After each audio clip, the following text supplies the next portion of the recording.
વીરજીભાઈ, ગઈકાલે અહીંયા પરેશભાઈની સાથે તમે બેઠા હતા, એ ચર્ચાનો ચોરો કરવાનો હતો અને જેમાં કૌશિક વેકરિયાને આહવાન આપવામાં આવ્યું હતું કે તમે આવો અને એક ચર્ચા કરીએ. જો તમે નિર્દોષ છો તો જાહેરની અંદર પરેશભાઈ માફી માંગવાની પણ વાત કરી હતી, પરંતુ તેઓ ના આવ્યા.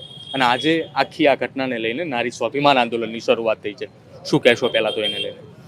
કૌશિકભાઈને ગઈકાલે તો અમરેલી જિલ્લો બદનામ ન થાય એટલે કૌશિકભાઈ જો સાચા હોય તો અહીંયા આવીને ખુલાસો કરે કે મને ખોટો બદનામ કરવામાં આવે છે, બધાની રૂબરૂમાં ખુલાસો કરે. એટલે ડૉક્ટર જીવરાજ મહેતા ચોકમાં રાજના પ્રથમ મુખ્યમંત્રી ગુજરાતની સ્થાપનાના બન્યા એ ચોકમાં અમે એમને ચેલેન્જ કરી કે આપણે કૌશિકભાઈ કોઈ રાજકારણ કરવું નથી, કોઈ કોંગ્રેસ ભાજપના નહીં, 18 વર્ષને અમે કાલે હાજર રાખ્યા હતા અને કહ્યું હતું કે કોઈ પણ સાચી વાત હશે તો અમે એમને પ્રશ્નો પૂછશું, એમને પ્રશ્ન કરે અને એ પ્રશ્નો પૂછ્યા પછી જે નાની મોટી સાચી બાબતો છે લોકો સમક્ષ ખુલ્લી થાય. કૌશિકભાઈ તો તમે સાચા હો તો સત્યવાળા વ્યક્તિ તો આવવું જોઈએ અને ભાજપ તો હંમેશા એમ જ કે છે સૌનો સાથ ને અમારો વિકાસ, પોતાનો વિકાસ કરનારી પાર્ટી. હું ખાતો નથી ને ખાવા દેતો નથી એવું કહેનારા રાજના મુખ્યમંત્રી આજે દેશના વડાપ્રધાન બન્યા છે અને 40 લાખ રૂપિયાનો હપ્તો કૌશિકભાઈને ચૂકવાય હું કહેતો નથી. એના યુવા ભાજપના પ્રમુખ તરીકે રહી ચૂકેલા વ્યક્તિ છે, જે સરપંચ તરીકે રહી ચૂકેલા વ્યક્તિ છે, કે જે ભાજપ સાથે જોડાયેલા વ્યક્તિઓ જે છે, તાલુકા પંચાયત સાથે જોડાયેલા વ્યક્તિઓ છે, એનો પત્ર લખાય. એ પત્ર ખોટો છે, પત્ર ઉપજેવી કાઢેલો, પત્ર બનાવટી છે, બનાવટી પત્ર છે જ નહીં. એનો પણ પાયેલે એ દીકરીએ જે મેં ખુલાસો માંગ્યો ટીવી મારફત મેં જોયું કે એને FSL કરાવો, મારે કશું કેવું નથી. સહી સાચી છે કે નહીં કાનપરીની તપાસ કરવા. ત્યારે પોલીસ જો નિષ્ઠાપૂર્વક ચાલતી હોય તો પોલીસને હું કહેવા માંગુ છું પ્રથમ તો FSL કરાવે. FSL કરાવે પછી જો ખરેખર એમનો પત્રમાં સહી આમની હોય તો અત્યારે મીડિયા મારફતે એવું દેખાડવામાં આવે છે કે બેન કુરિયર કરવા ગઈ છે. અરે બેન કુરિયર કરવા ગઈ છે એવું તો એને પોતાના જવાબમાં જ્યારે ધરપકડ કરી ત્યારે લખ્યું છે. એને અત્યારે ખોટો મીડિયા મારફત દેખાડીને લોકોને બે ગુમરાહ કરવા માટેનો પ્રયાસ કરે છે. ભારતીય જનતા પાર્ટી ક્યાંય સફળ થવાની નથી, ભૂલ ઉપર ભૂલ કરતી જાય છે.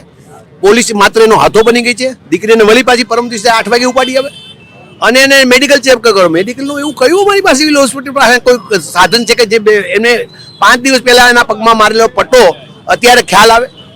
માત્ર દબાવવા માટેનો પ્રયાસ છે. ભારતીય જનતા પાર્ટીને એમ છે કે અમારી વર્ષોથી સરકાર ચાલી રહી છે ત્યારે અમે બધાને દબાવીએ, ધમકાવીએ, ધમકાવીને કામ કરનારા માટે ગુજરાત આ ગુજરાત નથી, આ સરદાર પટેલના વારસદારોનું ગુજરાત છે, ગાંધીનું ગુજરાત છે કે જેને અંગ્રેજો સામે લડત ચલાવીને આ દેશને સ્વતંત્રતા અપાવી અને ગુજરાત રાજ્યની સ્થાપના થઈ. આપણું સૌરાષ્ટ્ર રાજ્ય અને મુંબઈ રાજ્યમાંથી જુદા પાડ્યા પછી એનો પ્રથમ મુખ્યમંત્રી આપનારો જિલ્લો એટલે અમરેલી જિલ્લો છે. એમાં દબાવવા ધમકાવવાની વાત કૌશિકભાઈ કે એનો ભારતીયનો કોઈ ટંટણ કરતો હોય તો ભૂલી જાય. આ કોઈ દબાવવાના નથી. તમારી જે ભ્રષ્ટ નીતિઓથી અમારા ઘણા ધારાસભ્યોને ખરીદી લીધા છે, એમાં હું ના નહીં પાડું, પણ ખરીદેલા ધારાસભ્યો ક્યાંક ને ક્યાંક ખોટા હતા, એના કારણે આ પરિસ્થિતિ નિર્માણ થઈ છે. એવા સંજોગોમાં અમને બદનામ કરવા માટેનો પ્રયાસ કરવાને બદલે કૌશિકભાઈ સાચા છે કે ખોટા છે એને સાચો ખુલાસો કરવાની જરૂર છે એવી આપની ચેનલ મારફત રજૂઆત વિનંતી કરું છું. બિલકુલ. બીજી એક પણ મહત્વની વાત છે કે આખી આ ઘટનાની અંદર 4 જેટલા આરોપી, જેને કોર્ટનો જે ઓર્ડર હતો તેનું પણ પાલન પોલીસે ના કર્યું. આ ઘટનામાં પોલીસ રહી જ નથી. અત્યારની પોલીસ જે ભાજપના કાર્યકર્તાઓ તરીકે કામગીરી કરે છે, જગદીશ મહેતા બીજા ચેનલના કામગીરી યુટ્યુબ ચેનલ ચલાવે પોતે ચલાવે, એને કીધું કે અમરેલી પોલીસનો સવારમાં ખેસ પહેરીને ઓફિસે જવાની જરૂર છે. એટલે લોકોનો ભરોસો નથી. આ તો ભાજપના કાર્યકર્તા તરીકે કામ કરે છે.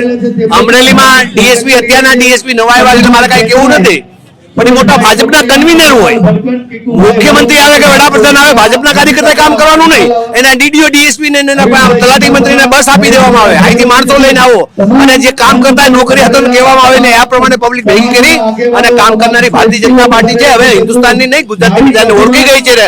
અમરેલીની પ્રજા બહુ સારી રીતે. વીરજીભાઈ, ગઈકાલે અહીંયા પરેશભાઈની સાથે તમે બેઠા હતા, એ ચર્ચાનો ચોરો કરવાનો હતો અને જેમાં કૌશિક વેકરિયાને આહવાન આપવામાં આવ્યું હતું કે તમે આવો અને એક ચર્ચા કરીએ. જો તમે નિર્દોષ છો તો જાહેરની અંદર પરેશભાઈ માફી માંગવાની પણ વાત કરી હતી, પરંતુ તેઓ ના આવ્યા. અને આજે આખી આ ઘટનાને લઈને નારી સ્વાભિમાન આંદોલનની શરૂઆત થઈ છે. શું કહેશો પહેલાં તો એને લઈને? કૌશિકભાઈને ગઈકાલે તો અમરેલી જિલ્લો બદનામ ન થાય એટલે કૌશિકભાઈ જો સાચા હોય તો અહીંયા આવીને ખુલાસો કરે કે મને ખોટો બદનામ કરવામાં આવે છે, બધાની રૂબરૂમાં ખુલાસો કરે. એટલે ડૉક્ટર જીવરાજ મહેતા ચોકમાં રાજના પ્રથમ મુખ્યમંત્રી ગુજરાતની સ્થાપનાના બન્યા એ ચોકમાં અમે એમને ચેલેન્જ કરી કે આપણે કૌશિકભાઈ કોઈ રાજકારણ કરવું નથી, કોઈ કોંગ્રેસ ભાજપના નહીં, 18 વર્ષને મેં કાલે હાજર રાખ્યા હતા અને કહ્યું હતું કે કોઈ પણ સાચી વાત હશે તો અમે એમને પ્રશ્નો પૂછશું, એમને પ્રશ્ન કરે અને એ પ્રશ્નો પૂછ્યા પછી જે નાની મોટી સાચી બાબતો છે લોકો સમક્ષ ખુલ્લી થાય. કૌશિકભાઈ તો તમે સાચા હો તો સત્યવાળા વ્યક્તિ તો આવવું જોઈએ. અને ભાજપ તો હંમેશા એમ જ કે છે સૌનો સાથ ને અમારો વિકાસ, પોતાનો વિકાસ કરનારી પાર્ટી. હું ખાતો નથી ને ખાવા દેતો નથી એવું કહેનારા રાજ્યના મુખ્યમંત્રી આજે દેશના વડાપ્રધાન બન્યા છે અને 40 લાખ રૂપિયાનો હપ્તો કૌશિકભાઈને ચૂકવાય? હું કહેતો નથી.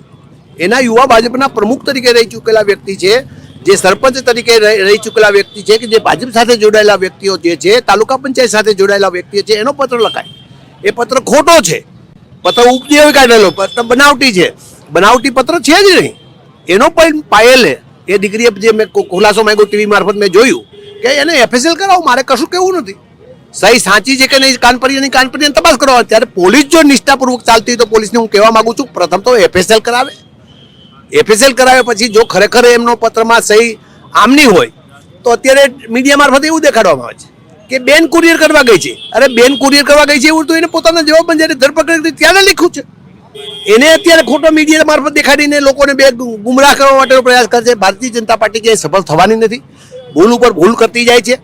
પોલીસ માત્ર એનો હાથો બની ગઈ છે. દીકરીને વળી પાછી પરમ દિવસે 8 વાગે ઉપાડી આવે અને એને મેડિકલ ચેક કરો. મેડિકલનું એવું કયું મારી પાસે સિવિલ હોસ્પિટલ પાસે કોઈ સાધન છે કે જે એને 5 દિવસ પહેલા એના પગમાં મારેલો પટ્ટો અત્યારે ખ્યાલ આવે? માત્ર દબાવવા માટેનો પ્રયાસ છે. ભારતીય જનતા પાર્ટીને એમ છે કે અમારી વર્ષોથી સરકાર ચાલી રહી છે ત્યારે અમે બધાને દબાવીએ, ધમકાવીએ, દબાવીને ધમકાવીને કામ કરવાના માટે ગુજરાત, આ ગુજરાત નથી, આ સરદાર પટેલના વારસદારોનું ગુજરાત છે, ગાંધીનું ગુજરાત છે કે જેને અંગ્રેજો સામે લડત ચલાવીને આ દેશને સ્વતંત્રતા અપાવી અને ગુજરાત રાજ્યની સ્થાપના થઈ. આપણું સૌરાષ્ટ્ર રાજ્ય અને મુંબઈ રાજ્યમાંથી જુદા પાડ્યા પછી એનો પ્રથમ મુખ્યમંત્રી આપનારો જિલ્લો એટલે અમરેલી જિલ્લો છે. એમાં દબાવવા ધમકાવવાની વાત કૌશિકભાઈ કે એનો ભારતીયનો કોઈ ટંટણ કરતો હોય તો ભૂલી જાય. આ કોઈ દબાવવાના નથી. તમારી જે ભ્રષ્ટ નીતિઓથી અમારા ઘણા ધારાસભ્યોને ખરીદી લીધા છે, એમાં હું ના નહીં પાડું, પણ ખરીદેલા ધારાસભ્યો ક્યાંક ને ક્યાંક ખોટા હતા. એના કારણે આ પરિસ્થિતિ નિર્માણ થઈ છે. એવા સંજોગોમાં અમને બદનામ કરવા માટેનો પ્રયાસ કરવાને બદલે કૌશિકભાઈ સાચા છે કે ખોટા છે એને સાચો ખુલાસો કરવાની જરૂર છે એવી આપની ચેનલ મારફત રજૂઆત વિનંતી કરું છું. બિલકુલ. બીજી એક પણ મહત્વની વાત છે કે આખી આ ઘટનાની અંદર 4 જેટલા આરોપી, જેને કોર્ટનો જે ઓર્ડર હતો તેનું પણ પાલન પોલીસે ના કર્યું. આ ઘટનામાં પોલીસ તો પોલીસ રહી જ નથી. અત્યારની પોલીસ જે ભાજપના કાર્યકર્તાઓ તરીકે કામગીરી કરે છે, જગદીશ મહેતા બીજા ચેનલના કામગીરી યુટ્યુબ ચેનલ ચલાવે પોતે ચલાવે, એને કીધું કે અમરેલી પોલીસે સવારમાં ખેસ પહેરીને ઓફિસે જવાની જરૂર છે. એટલે લોકોનો ભરોસો નથી. આ તો ભાજપના કાર્યકર્તા તરીકે કામ કરે છે. અમરેલીમાં ડીએસપી, અત્યારના ડીએસપી નવા આવ્યા એટલે મારે કઈ કેવું નથી, પણ એ મોટા ભાજપના કન્વીનર હોય. મુખ્યમંત્રી આવે કે વડાપ્રધાન આવે, ભાજપના કાર્યકર્તા કામ કરવાનું નહીં. એના ડીડીઓ, ડીએસપી ને તલાટી મંત્રીને બસ આપી દેવામાં આવે, અહીંથી માણસો લઈને આવો અને જે કામ કરતા નોકરી હતો કહેવામાં આવે ને આ પ્રમાણે પબ્લિક ભેગી કરી અને કામ કરનારી ભારતીય જનતા પાર્ટી છે. હવે હિન્દુસ્તાનની નહીં, ગુજરાતની પ્રજાને ઓળખી ગઈ છે. અમરેલીની પ્રજા બહુ સારી રીતે